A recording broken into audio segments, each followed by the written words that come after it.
It is inevitable that during your lifetime of getting your finances together, you're going to make some common money mistakes. How you manage your money is so important, but it can also get kinda overwhelming. There's a lot to keep track of, and sometimes it's hard to tell if your money habits are healthy or not. Financial mistakes can be hard to bounce back from and can even take months or even years to fix. That's why avoiding costly money mistakes or credit mistakes can save you money, time, and stress. Money mistakes happen all the time, and you're not alone if you have a few financial regrets of your own. While money mistakes are arguably subjective, you might regret having so much student loan debt, but that degree was necessary to launch your career. There are, however, a handful of missteps that experts agree you can easily avoid. Ever wonder where all your money goes right after payday? Do you define the difference between want versus need? Do you spend more than you make? Here are 12 common money mistakes you might be making without even realizing. Number 1. Not having an emergency fund. If 2020 and 2021 taught us anything about our finances, it's the importance of having an emergency fund to tap into when unexpected events arise, such as a job loss or unplanned medical bills.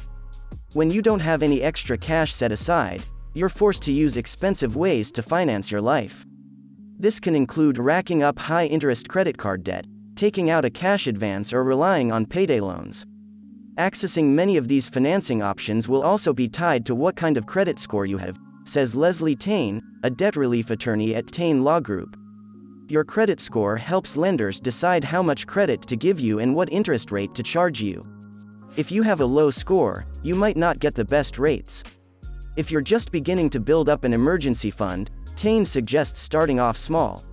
Even saving a small amount, such as $25 a week, will yield $1,300 at the end of the year, she says.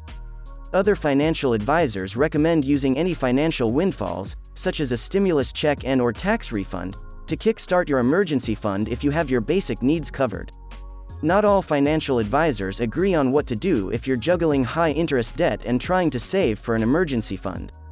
Some experts argue that building an emergency fund before paying off your credit card debt is bad advice, while others recommend prioritizing your emergency savings before fast-tracking your debt payoff.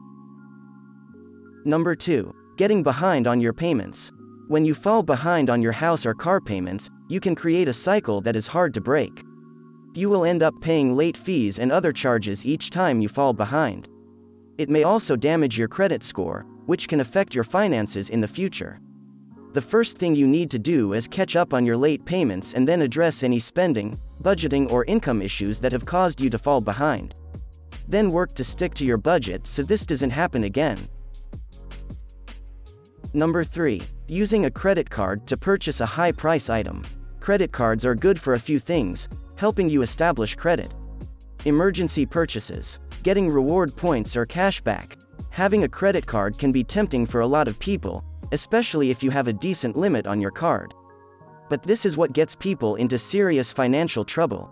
If you can't afford what you are putting on your credit card, do not purchase that item. This is a money mistake pretty everyone has probably made at some point.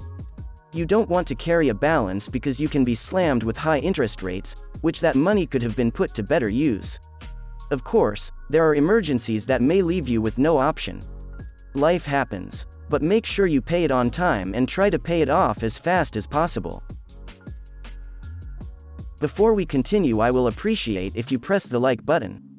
It doesn't cost you anything, and it will help us to get this video to more people. Number 4. Paying off the wrong debt first. If you have student loans and a car payment and credit card debt and a mortgage, it can be hard to know what to tackle first. But financial advisors caution that you should be careful which balance you prioritize paying off. When working on your debt payoff plan, start by writing down all your balances and the corresponding interest rates. Many people recommend tackling your highest interest rate debt first, like credit cards, then moving on to lower rate debt, like mortgages. Paying off your high interest debt also helps you save in more ways than one.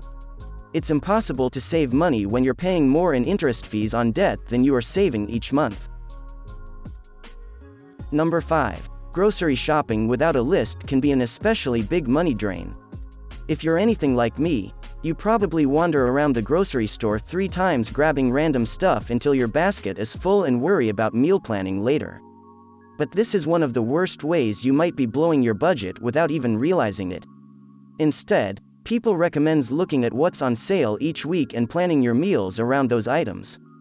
Additionally, join your grocery store's loyalty program and, of course, use coupons and coupon apps like honeyandcoupons.com. You might also like apps like Ibotta and Fetch Rewards that reward you with cash or gift cards for your everyday purchases. These shopping habits might take more time than what you're used to, but making these changes could free up more of your hard-earned cash. And once you've got your groceries home, make sure you get your money's worth with these tips for freezing just about anything or these hacks for making fresh fruit and veggies last longer. Number 6. Not having credit monitoring or an alert service set up. It's as easy today as it's ever been for someone to fraudulently charge something on your accounts, open an account in your name, or steal your identity. While freezing your credit can protect you, the simplest way to catch any fraudulent activity in your name is to sign up for a credit monitoring service that does the work for you and immediately alerts you of any potential danger. There are a bunch of free credit monitoring resources out there, so this one is a no-brainer. Number 7. Not making room in your budget for fun. You might think that getting serious about your budget equals deprivation, but that definitely doesn't have to be the case. Instead, make sure that you're setting aside money for the things that make you happy, even if some people might see them as frivolous. You can still treat yourself on a budget, and it feels so much better knowing that your finances are actually under control. Number 8. Not budgeting because your income fluctuates month to month. When your income's always going up and down like a roller coaster, it might feel like you're too busy just hanging on to the ride to think about making a budget. But this is actually a situation where budgeting can help you gain more control over unpredictable circumstances. Financial experts recommend figuring out your average income over the last 6 months to a year and using that number as a baseline.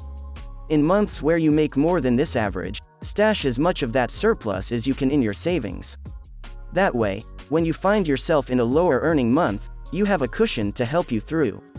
Number 9. Spending too much on monthly bills that seem like they're set in stone, but are actually negotiable. People likes to say, before you make any payment on any bill, it's worth it to say, how can I lower that bill? You can also call service providers, like your phone, internet, or cable, and talk to them about your options for lowering your bill. Especially if you've been paying that bill for a long time, customer service might be able to help you get discounts or enroll in a cheaper plan. You can also reach out to your credit card company to ask about lowering your interest rates. Number 10. Moving into an apartment you can barely afford too soon. While in hindsight it might be time to move out of mom and dad's house, this can also backfire if you move out too quickly. While I was able to pay all my bills, student loans, car payment, and credit card debt, it left with virtually nothing to save or invest. This set me back a few years of having great savings and retirement. It also set me up to have to move back in with mom and dad after a few years because I lost that job and had nothing to really fall back on. Number 11. Allowing lifestyle creep to occur. When your income increases, it's not surprising to you find yourself splurging more often than you used to, aka lifestyle creep. Rather than buying expensive new things when you can afford them, take that extra money and prioritize your short and long-term financial goals first. If you've never experienced the money, it is much easier to not know what you are missing. Joe Lum, a California-based CFP and wealth advisor at Intersect Capital, has another name for it: lifestyle drift. We've all heard the logic before: I make more money now, so I can afford it. I worked hard for this salary increase, I deserve it, Lum says. While celebrating milestones can create a positive feedback loop to help you reach your long-term goals, this thinking can lead someone to overspending their newfound windfall. Make sure you have a plan for any increases in salary or bonuses, such as paying down debt or increasing your savings. Then any extra can be used to improve your standard of living. Most importantly, having a plan gives you a reason to say no, so that you may say yes to something in the future. If it helps you avoid lifestyle creep, people also suggests getting off social media where people tend to constantly compare themselves to others. When we bombard ourselves with images of others' best lives, it is hard to not yearn for more. Know that spending more on consumer products won't make you happier in the long run. Instead, focus on social connections, experiences, and giving back when you can. Number 12. Not setting goals. Similar to a financial plan, your financial goals give you steps to work towards. These goals should be things like homeownership, starting your own business, retirement. If you do not set specific goals, you will flounder. You may never get to the point where you have a down payment saved for your home or be in a good position when it is time to retire. Take time to set solid financial goals and review them each year. Tell us in the comment section, do you dependent on one source of income? Do you replace things that aren't broken? Thanks for watching.